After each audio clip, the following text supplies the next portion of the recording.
Pagkasalubong ni Jesus sa kanyang ina sa pangangalaga ng pamilya, Amparo at Tizon. Habang pasan ni Jesus ang mabigat na krus patungo sa Golgota, nakasalubong niya ang kanyang inang nagdadalamhati at bakasang hapis at habag na nararamdaman ng bunsod na paghihirap na dinanas ng kanyang anak. Ang tagpong ito ay nagpapaalaala sa atin na hindi tayo nag-iisa sa mga kalbaryo. Sa ating buhay, kagaya ng mahal na Birhen, na makita siya ni Jesus. Sapat na ito upang magbigay lakas, upang ipagpatuloy ang pagpasan ng krus. Ang pagkasalubong ni Jesus sa kanyang ina, sa pangangalaga ng pamilya, Amparo at Tizon. O Panginoon naming Jesus, na nagtiis sa sakit at dusa, kaawaan mo po kami.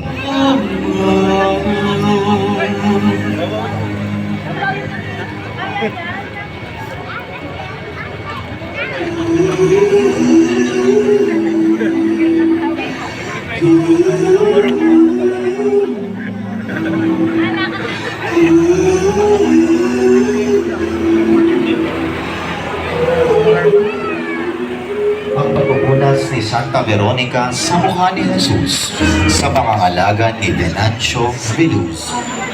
Ayon sa tradisyon at mahal na pasyon, sa paglalakad ni Jesus pasan ng krus, nakasalubong nila ang isang babae na may tangan ng puting tela at pagkarakay ipinunas sa mukha ng naghihirap na si Jesus. Sa laking kapangyarihan nitong Diyos na maalam, himalang sukat pagtakhan, mukha niya ay nalalarawan sa ipinahid na birang. Natitiklop, natatalastas, yaong birang bamapalad. Sa gilid, likod at harap, kung ilaylay at iladlad, tatlong mukha'y nahahayag. Ang pagpupunas ni Santa Veronica sa mukha ni Jesus sa pangangalaga ni Venancio Veluz. O mahabaging Santa Veronica, ipanalangin mo po kami.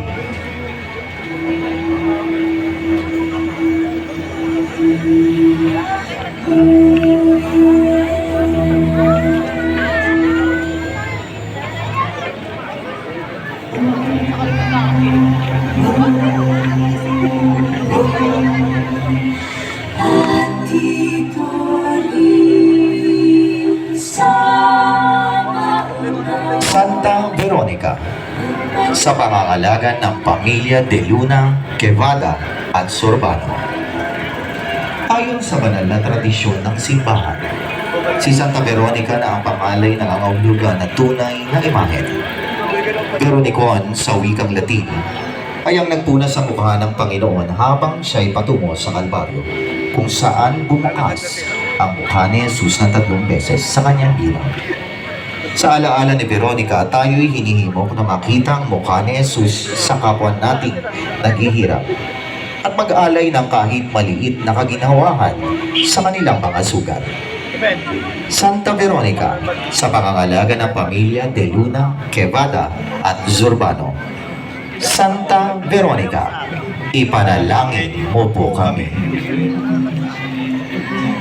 Yamang ito'y natupad na. Ang pagkapako kay Jesus sa krus sa pangangalaga ng pamilya Lopez at Dalion. Dumating sila sa isang dako na tinatawag na Golgota. Ang kahulugan nito ay lugar ng mga bungong. Nang maipako na nila ni si Jesus, pinagati-hati na nila ang kanyang damit at sila'y nagpalabunutan. Ito ay upang matupad ang sinabi ng propeta na, "Pinaghati-hati nila ang aking mga damit at nagpalabunutan sa aking kasuotan." Sila ay naupo roon at binantayan siya. Inilagay nila ang kanyang ulunan, sa kanyang ulunan ang paratang sa kanya. Ito ang nakasulat. Ito si Jesus, ang hari ng mga Hudyo. Ang pagkapako kay Jesus sa krus sa pangangalaga ng pamilya Lopez at Dalion. O Panginoong Hesukristo, manunubos ng kasalanan ng sanlibutan, kaawaan mo po kami.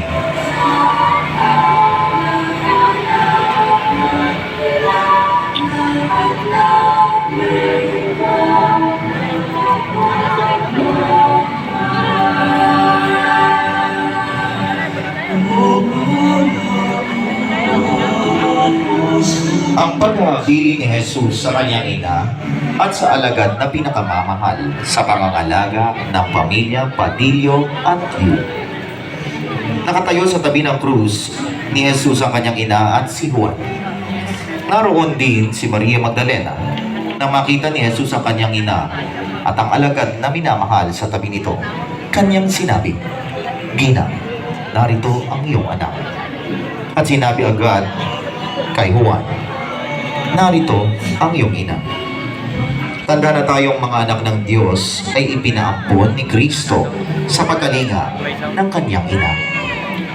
Ang paghahabilin ni Jesus sa kanyang ina at sa alagad na pinakamamahal sa pangangalaga ng pamilya Padillo at Yu. O Panginoong Hesukristo, na tumubos sa kasalanan ng sanlibutan, kaawaan mo po kami. May ikot tayo kasano, ipagkakulan mo ako.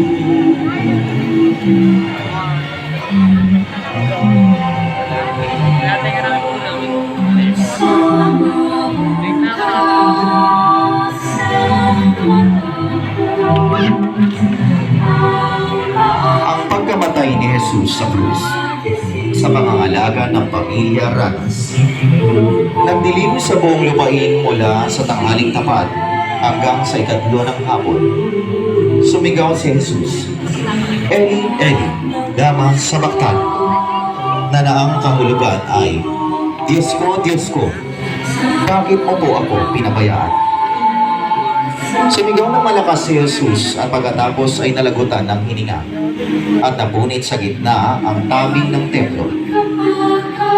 Mula sa itaas at hanggang sa ibaba, nakatayo sa harap ng krus ang opisyal ng mga kawal. Nang makita kung paano namatay si Jesus, sinabi niya, "Tunay ngang anak ng Diyos ang taong ito." Ang pagkamatay ni Jesus sa krus sa pangangalaga ng pamilya Ranas. O Panginoong Hesukristo, na tumubos sa kasalanan ng sanlibutan, kaawaan mo po kami.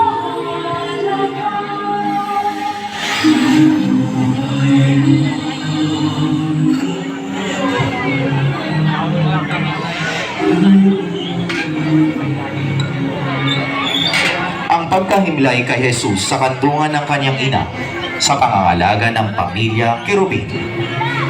Nang maibaba si Jesus sa kanyang krus, kaagad siyang dinala sa kandungan ng kanyang inang si Maria. Ang buhay na iniluwal ng isang ina, ngayon wala ng buhay.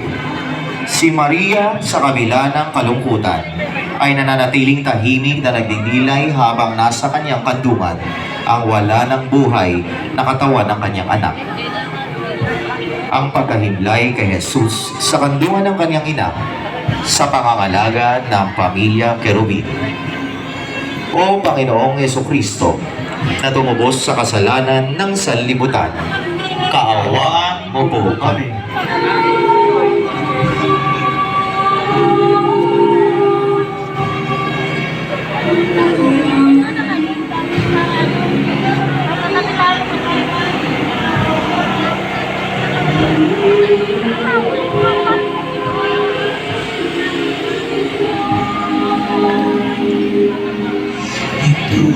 Matapos po nating masaksihan ang Santo Entierro, may mga sumunod pa pong tagpo.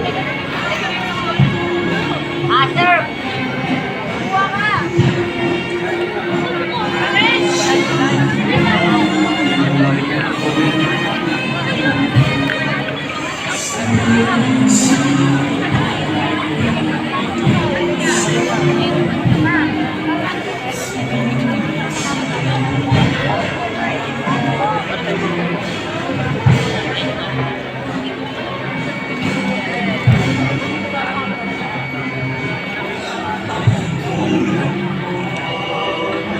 Santo Entierro, sa pangangalaga ng pamilya kay